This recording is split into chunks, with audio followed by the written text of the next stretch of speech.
Guys, time வந்து பார்த்தீங்கன்னா 10 o'clock ஆக போகுது நைட்டு. ஸோ இப்போ வந்து புதினா சட்னி வந்து செய்ய போகிறோம். புதினா சட்னி செய்யறதுக்கு ஃபஸ்ட்டு வந்து பார்த்தீங்கன்னா அடுப்பு ஆன் பண்ணியாச்சு. நம்ம வந்து உருளி வச்சுருக்கேன். உருளி ஹீட் ஆனதுக்கப்புறம் ஆயில் வந்து சேர்த்தாச்சு. இப்போ வந்து பார்த்தீங்கன்னா புதினா சட்னிக்கு மெயினாக வந்து உளுத்தம்பருப்பு. ஸோ இதை ரோஸ்ட் பண்ணிக்கலாம். அதுக்கப்புறம் சிம் பண்ணிக்கலாம், ஏன்னா ஹை ஃப்ளேமில் இருக்குது. ஸோ கடலைப்பருப்பு இது கொஞ்சம் டிஃப்ரெண்ட்டாக இருக்கும். இந்த சட்னி வந்து டேஸ்ட்டு நல்லாயிருக்கும். ஸோ இப்போது கடலைப்பருப்பும் சேர்த்துக்கலாம். கடலைப்பருப்பு உளுத்தம்பருப்புலாம் வந்து உங்களுக்கு எந்த அளவுக்கு தேவையோ அந்த அளவுக்கு எடுத்துக்கங்க. ஸோ இது வந்து லைட்டாக வந்து ப்ரௌன் கலர் வரும்போது கருகிடக்கூடாது. ப்ரௌன் கலர் வந்துச்சுன்னா நம்மளுக்கு வந்து அடுப்பு வந்து சிம் பண்ணிடணும். ஃபஸ்ட்டு சிம் பண்ணிட்டு தான் நம்ம வந்து ரோஸ்ட் பண்ணிக்கணும். 10 o'clock நைட்டு புதினா சட்னி ரெசிபி வீடியோ போடல சொல்லிட்டு கமெண்ட் பண்ணுறீங்க வாட்ஸ்அப்பில். ஸோ ரெசிபி வீடியோ ஷேர் பண்ணுறேன். எனக்கு கொஞ்சம் ஹெல்த் ப்ராப்ளம் ஆனதுனால ரெசிபி வீடியோவே வந்து ஷேர் பண்ண முடியல. அது குக் பண்ணவே முடியல. ஸோ குக் பண்ணி ஒரு 2-3 days ஆகுது. ஸோ அதனால வந்து பார்த்தீங்கன்னா அப்புறம் எப்படி சாப்பாடு செய்வீங்க? சாப்பாடு எப்படி சாப்பிட்றீங்க? அவங்க கேட்குறாங்களோ இல்லையோ, நீங்க நல்லா கேட்குறீங்க, பரவாயில்ல. ஸோ இப்போ வந்து பார்த்தீங்கன்னா நம்ம கோகனட் வந்து இது வந்து பார்த்தீங்கன்னா ட்ரை கோகனட்டு ஜிஞ்சர் கார்னிக் வச்சுருக்கேன். ஸோ இது சேர்த்துக்கலாம். எப்படி யூஸ் பண்ணுறீங்க? சாப்பாடு வந்து எப்படி செய்யணும்னா மேகி. இப்போ வந்து பார்த்தீங்கன்னா மேகி செய்கிறோம். சரி, மேகி அதுக்கப்புறம் வந்துட்டு ப்ரெட்டு, ஸோ பிஸ்கெட்டு. நான் வந்து ப்ரெட்டு தான் சாப்பிட்டுட்டு இருந்தேன் 2 நாளாக. கொஞ்சம் வந்து ஹெல்த்து ரொம்ப ப்ராப்ளம் ஆகிடுச்சு ரொம்பவே. அதாவது டேப்லெட் வந்து மெடிஷன் வந்து போட்டு சரியாகும் பார்த்தா இன்னும் கொஞ்சம் அதிகமாகிடுச்சு. ஸோ அதனால தான் வந்து பார்த்தீங்கன்னா சரியாக குக்கிங் வீடியோ வரல. வாட்ஸ்அப்பில் வந்து ரொம்ப கேரிங்காக கேட்டிருக்கீங்க, ஏன் குக்கிங் வீடியோ வந்து ஷேர் பண்ணலாக்கா அப்படின்னு சொல்லிட்டு ரொம்ப தேங்க்யூ. ஸோ சாரியும் கேட்குறேன், ஏன்னா என்னால் வந்து கொஞ்சம் ஹெல்த் ப்ராப்ளத்தினால நான் வந்து குக்கிங் வீடியோ வந்து ஷேர் பண்ண முடியல. ஸோ இப்போ வந்து பார்த்தீங்கன்னா இது ரோஸ்ட் ஆகும்போதே காரம் வந்து உங்களுக்கு எந்த அளவுக்கு தேவையோ ஸோ அந்த அளவுக்கு வந்து நீங்கள் காஞ்ச மிளகா இல்லை பச்சை மிளகா எடுத்துக்கலாம். அது உங்களோட விருப்பம் தான். ஸோ நான் வந்து பார்த்தீங்கன்னா பச்சை மிளகா எடுத்துருக்கேன் காரத்துக்கு தேவையான அளவுக்கு. பச்சை மிளகா போட்டுட்டதுக்கப்புறம் சிம்லே தான் இருக்கணும், மூடி போட்டுடலாம். அது வந்து பார்த்தீங்கன்னா மூடி போட்டு இது புதினா சட்னி இப்போ எடுக்கிற மாதிரியான 10 o'clock ஆகிடுச்சு. மார்னிங்லேருந்து குக்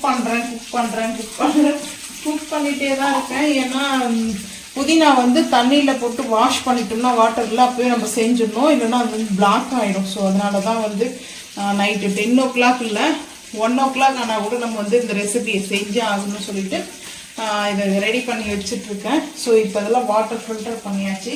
இது வந்து பார்த்திங்கன்னா இந்த கருவேப்பிலை எங்கள் வீட்டு பக்கத்துலேயே குட்டி குட்டி செடி இருக்குது, கருவேப்பிலை செடி. ஸோ அந்த கருவேப்பிலை அங்கேருந்து தான் ஃப்ரெஷ்ஷாக வந்து கருவேப்பிலை வந்து பறிச்சுட்டு வந்தது. இதையும் வாஷ் பண்ணி வச்சுருக்கேன். கருவேப்பிலை ஹெல்த்தியான சட்னி தான். அதாவது வந்து பார்த்திங்கன்னா இந்த தலை சுத்தல்லாம் வரும் இல்லையா, அதனால ஸோ அந்த மாதிரி எல்லாம் வந்து பார்த்தீங்கன்னா கருவேப்பிலை வந்து சாப்பிட மாட்டாங்க டைரெக்டாக. வந்து கருவேப்பிலை ரொம்ப ரொம்ப நல்லது. ஸோ கருவேப்பிலை சாப்பிடாதவங்களுக்கு வந்து பார்த்திங்கன்னா புதினா, கொத்தமல்லி, கருவேப்பிலை இது 3மே வந்து பார்த்திங்கன்னா ரொம்ப உடம்புக்கு நல்லது தான். ஸோ வந்து பார்த்திங்கன்னா இப்போது இது மிக்சிங்காக போட்டு நம்ம சட்னி ரெடி பண்ண போகிறோம். ஸோ இப்போது பச்சை மிளகாய் நல்லா வாசம் கம அடிக்கும். பச்சை மிளகாய் வந்து ஆயிலில் போட்டோன்னே கிரீன் சில்லி வந்து வெடிக்க ஆரம்பிக்கும். ஸோ அதனால வந்து பார்த்திங்கன்னா நம்ம இப்படி தான் வந்துட்டு. ஸோ அதுக்கப்புறம் மெயினாக வந்து சால்ட்டு தேவை. சால்ட்டு வந்து பார்த்திங்கன்னா அப்புறம் சேர்த்துக்கலாம், வதங்கினதுக்கு அப்புறம் தான் சேர்க்கணும், ஏன்னா அதுக்கப்புறம் தான் சால்ட்டு கரெக்டாக இருக்கும். ஸோ இப்போது புதினாவை எடுத்து நம்ம சேர்த்துக்கலாம். வதங்கினோடனே புதினா கம்மியாயிடும். புதினா, கொத்தமல்லி 1 டைம் மட்டும்தான் ஏதாச்சும் குக் பண்ணுறோம். ஸோ பிரேக்ஃபாஸ்ட் மாதிரி ஏதோ பூரி செஞ்சுட்டோம், அதிலே உருளைக்கிழங்கு மசாலா. ஸோ அந்த மாதிரி செஞ்சு சாப்பிட்டுட்டு அதுக்கப்புறம் அப்படியே வந்து பார்த்திங்கன்னா வேறு எதுவும் லன்ச் எல்லாம் குக் பண்ணுறதில்ல. ஸோ இப்படி தான் வந்து ஒரு 4-5 days வந்து இருக்குது.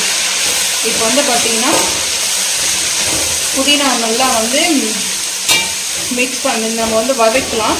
சிம்லே வச்சு வதக்கணும். ஏன்னா நம்ம ஹை பண்ணிட்டோம்னா அந்த இருக்கிற உளுத்தம் பருப்பு கடலைப்பருப்புலாம் கருப்பாயிடும், பிளாக் ஆகிடும். ஸோ அதனால் வந்து பார்த்திங்கன்னா இது செஞ்சுட்டு அதுக்கப்புறம் கருவேப்பிலை வாஷ் பண்ணி தான் இருக்குது. இப்போது நான் வந்து வாஷ் பண்ணி தான் வந்து சேர்த்துட்டேன். நல்லா ஒரு கைப்பிடி அளவுக்கு கருவேப்பிலை. இது வந்து குழந்தைங்களுக்கு வந்து சட்னி கொடுத்தோம்னா இட்லி, தோசை, சப்பாத்தி, பூரி, அதுக்கப்புறம் வந்து பார்த்திங்கன்னா ரைஸ் கூட சாப்பிட்லாம். லஞ்சுக்கு வந்து ரைஸ் இருக்கு இல்லையா, ஸோ ரைஸோட கூட சாப்பிட்லாம். இப்போ நம்ம வந்து வதக்கலாம். இப்போ கூட மேகி தான் சாப்பிட்டோம். ஸோ மேகி வந்து வாங்கிட்டு வந்ததுனால நூடுல்ஸ், மேகி இந்த மாதிரி தான் சாப்பிட்டுருக்கோம். வெஜிடபிள்ஸ்லாம் வந்து இன்னும் வந்து குக் பண்ணல. ஸோ இப்போ வந்து பார்த்திங்கன்னா இந்த இட்லி மாவு வந்து பார்த்திங்கன்னா ஹவுஸ் ஓனர் கொடுத்து விட்டாங்க. ஸோ இட்லி மாவு, அதுக்கப்புறம் லெமன். இது வந்து லெமன் பிக்கல் போடலான்ட்டு இருக்கேன். ஸோ எலுமிச்சம்பழம் கொடுத்தாங்க. இட்லிக்கு மாவு அரைச்சுன்னு சொன்னாங்க. சரியா உடம்பு சரியில்லைன்னு சொன்னேம்மா, இட்லி தோசை ஊற்றி சாப்பிட்டு போட்டு சொல்லிட்டு மாவு கொடுத்து விட்டாங்க ஹவுஸ் ஓனர் அம்மா. ஸோ இதை வந்து அப்படியே எடுத்து வச்சுக்கலாம். இந்த லெமன் வந்து பார்த்திங்கன்னா ஊறுகாய் தான் போட போகிறேன். ஏன்னா வந்து ஊறுகாய் வந்து முடிஞ்சிருச்சு. போன வருஷம் வந்து போட்டோம் லெமன் ஊறுகாய் வரைக்கும். ஸோ வந்து நல்லா ஒரு பெரிய ஜாரில் போட்டு வச்சுருந்தேன் ஊறுகாவை, பீங்கான் ஜாரில். இப்போ முடிஞ்சிச்சு ஊறுகாய். ஊறுகாய் பார்த்திங்கன்னா கொஞ்சம் தான் இருக்குது, காலி ஆகிடுச்சு. இதுதான் இருக்குது ஊறுகாய். ஸோ இப்போ போட்டோம்னா கொஞ்சம் இந்த ஒரு 10 டேஸில் பார்த்திங்கன்னா நம்மளுக்கு இந்த வெதர்லாம் வந்து போயிட்டு சம்மர் வந்து ஸ்டார்ட் ஆகிடுது. இப்போயே வந்து பார்த்திங்கன்னா ஸோ அதனால் நம்மளுக்கு வந்து இந்த சம்மர் சீசனில் ஒரு 10 டேஸ்லேயே ஊறுகாய் வந்து பார்த்திங்கன்னா நல்லா வந்து அந்த யூஸ் பண்ணுற அளவுக்கு வந்துடும். இது கொஞ்சம் காயாக இருக்குது. வந்து காயினா க்ரீன் கலரில், இது கொஞ்சம் அப்படியே பழுத்துரும். லைட்டாக க்ரீனாக இருக்குது, ரொம்ப க்ரீன் இல்லை, டார்க் க்ரீன் இல்லை. ஸோ இதுதான் டார்க் க்ரீன் வந்து பார்த்திங்கன்னா லைட்டாக எல்லோ ஷேடு வந்துருக்குது. வந்து பார்த்திங்கன்னா நல்லா வந்து வதங்க ஆரம்பிச்சிச்சு. ஸோ எப்பவுமே வந்து பார்த்திங்கன்னா நம்ம சட்னியும் கீரையும் வந்து ஓப்பன், அதாவது நம்ம வந்து மேலே கேப் போட வேண்டாம். கேப் போடாமல் வந்து நம்ம இந்த மாதிரி குக் பண்ணோம்னா கவர் போடாமல் இது பண்ணோம். அப்போ தான் க்ரீன் கலரில் இருக்கும். அந்த க்ரீன் கலர் வந்து ஷேடும் மாறாது. ஸோ நம்ம மூடி போட்டோம்னா அந்த ஸ்டீம் போயிட்டு டைரெக்டாக நம்ம இது மேலே வந்து புதினா, அதுக்கப்புறம் கொத்தமல்லி, கருவேப்பிலை பண்ணும்போது ஷேடை வந்து மாறும். நல்ல ஃப்ளவர் வந்து. ஆமாம், புதினா ஸ்மெல்லு நல்லா இருக்குது. நான் வந்து கொப்பரை தேங்காய் எடுத்திருக்கேன். இதுதான் ஹைலைட்டே வந்து பார்த்திங்கன்னா கொப்பரை தேங்காய் வந்து டேஸ்ட்டு சூப்பராக இருக்கும். ஸோ இப்போ வந்து பார்த்திங்கன்னா நல்லா வதங்கிடுச்சு. பூண்டு வந்து பார்த்திங்கன்னா வாங்கிட்டு வந்தோம்மா 1 kg. அது எவ்வளோ தேங்காய் வந்துருக்கு பார்த்திங்கன்னா வெயிட் வந்து பார்த்திங்கன்னா 650 கிராம் தான் வந்துருக்குது. ஈரப்பூண்டு. ஸோ அதனால் ரொம்ப பூண்டு வந்து பார்த்திங்கன்னா அந்த மாதிரிலாம் வந்து வாங்காதீங்க. நல்லா காசலான பூண்டு, நல்லா ட்ரையாக இருக்கிற பூண்டாக வந்து வாங்குங்க. இப்போ வந்து ஈரப்பூண்டு தான் கிடைக்கும், காசலான பூண்டு கிடைக்கும். இப்போ கொஞ்சம் வந்து ஹை ஃப்ளேம் பண்ணிவிட்டு அதுக்கப்புறம் அப்படியே வந்து நம்ம சிம் பண்ணி இந்த டைமில் வந்து சால்ட்டு சேர்த்துக்கலாம். ஏன்னா இந்த வதங்கும் போது இப்போ எல்லாமே வதங்கிடுச்சு. 2 கைப்பிடி அளவுக்கு நம்ம போட்டோம்னா 1 கைப்பிடி அளவுக்கு தான் வரும். ஸோ இப்போ வந்து சால்ட்டு சேர்த்துக்கலாம். சேர்த்தாச்சு. இப்போ புளி வந்து தேவையான அளவுக்கு வந்து எடுத்துருக்கேன். இன்னும் கொஞ்சம் புளி சேர்த்துக்கணும். ஏன்னா புளி கொஞ்சம் கூட இருந்தால் தான் எனக்கு பிடிக்கும். புளி வந்து உங்களுக்கு எந்த அளவுக்கு வேணுமோ அந்த அளவுக்கு எடுத்துக்கோங்க. நான் கொஞ்சம் புளி கூட வைப்பேன். சட்னி இந்த மாதிரிலாம் தூக்கலாப்பா நல்லாயிருக்கும், ஒரு மாதிரி புளிப்பாக இருக்கும் சாப்பிட்றதுக்கு. இந்த அளவுக்கு வந்து ஒரு மீடியமாக நெல்லிக்காய் சைஸில் எடுத்துக்கோங்க. ஸோ காலையிலேருந்து எடுத்து வச்சது புதினா சட்னி அரைக்கணும்னு சொல்லி நீங்கள் தான் திட்டிகிட்டே இருந்தது இல்லை. நான் 2-3 நாளாக நல்லா ரெஸ்ட் எடுத்துட்டு இருந்தேன். 2-3 டேஸாக 4 டேஸ்க்கு மேலே ஆகுது. ரெசிபி வீடியோ அதாவது கரெக்டாக ஃபாலோ பண்ணுறாங்க. ஸோ ஃபாரின்லேருந்து நம்மளுக்கு வந்து கமெண்ட் பண்ணியிருக்காங்க. அவங்க வந்து கேட்டிருக்காங்க நீங்கள் ரெசிபி வீடியோ, ஆனால் லாங்குவேஜ் ப்ராப்ளம் இருக்குது இருந்தாலையும் அவங்க வந்து ஃபாரினில் குவைத்துலேருந்து கமெண்ட் பண்ணியிருக்காங்க. நீங்கள் ரெசிபி வீடியோவே ஷேர் பண்ண மாட்டேங்கிறீங்களே, வாட் இஸ் யுவர் ரீசன் அப்படின்னு போட்டிருக்காங்க வாட்ஸ்அப்பில். ஸோ இப்போ வந்து பார்த்தீங்கன்னா ரீசன்னா ஹெல்த்து தான் பிரச்சனை. ஸோ அதுதான் ரீசன், வேறு ஒன்றும் இல்லை. ஸோ இப்போ வந்து பார்த்தீங்கன்னா ஃபைனலாக நம்ம அடுப்பு ஆஃப் பண்ணிடலாம். முடிஞ்சிச்சு.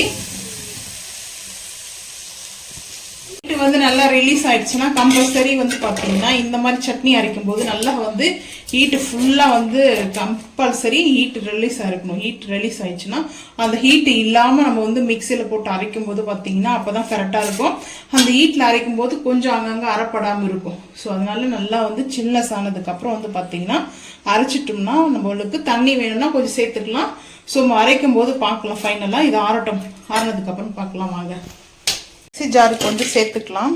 இந்த சட்னி வந்து பார்த்திங்கன்னா டேஸ்ட்டு சூப்பராக இருக்கும். ஸோ இது வந்து நம்ம ஃபீவர் வரும்போது கோல்ட் ஆகும்போது ஹீட்டும் ஆகும். இந்த சட்னி சாப்பிட்றதுனால ரொம்ப ஹீட் ஆகாது, மீடியமாக தான் இருக்கும். ரொம்ப ஹீட் ஆகாது, ஸோ மீடியமாக ஹீட்டு தான் இருக்கும்.